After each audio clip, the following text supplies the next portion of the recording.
दोन मुलं शिक्षणाला. मुलगी वैद्यकीय शिक्षणातील प्रवेश परीक्षा नीटची तयारी करते, तर मुलगा अभियांत्रिक शिक्षणातील स्पर्धा परीक्षा जीची तयारी करतोय.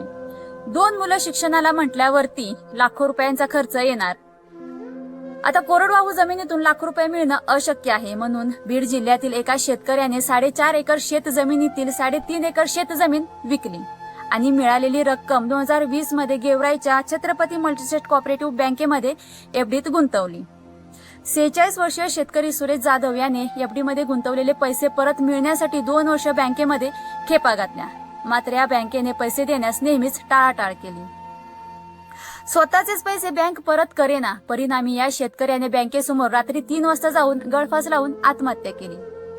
पोलिसांनी बँकेच्या चेअरमॅनवर गुन्हा नोंद केला. थोडक्यात या शेतकऱ्याने मुलांच्या शिक्षणासाठी यांच्या बँकेमध्ये एफडी केली. ती चुकी केली का? या ज्या कोऑपरेटिव्ह बँका असतात, सोसायट्या असतात, त्या सर्वसामान्य माणसांना त्यांच्या बँकेमध्ये पैसे गुंतवण्यासाठी नेहमीच भ्रामक आकर्षक योजना आणतात. आरबीआयच्या रेटपेक्षा आम्ही जास्त रेट देऊ असं आश्वासन देतात. एखादा शेतकरी किंवा सर्वसामान्य माणूस यांच्या आश्वासनांना बोलून त्यांच्याकडे एफडी करतात. तसं पाहिलं तर या ज्या कोऑपरेटिव्ह बँका असतात त्या जे कर्ज देतात त्याच्यावरती 8 ते 14% व्याज दर घेतात. थकबाकीदारांवरती चक्रवाढ व्याज आकारतात.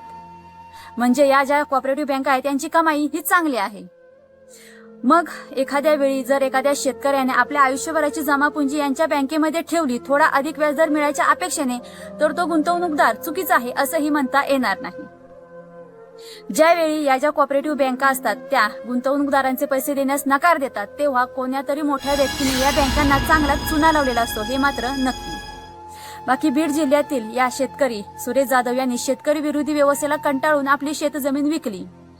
मात्र बँकेच्या भ्रष्ट कारभारामुळे तो ते पैसे जिवंतपणे वापरू शकला नाही. हे कृषीप्रधान देशातील शेतकऱ्यांचे नशीबच म्हणावे लागेल, नाही का?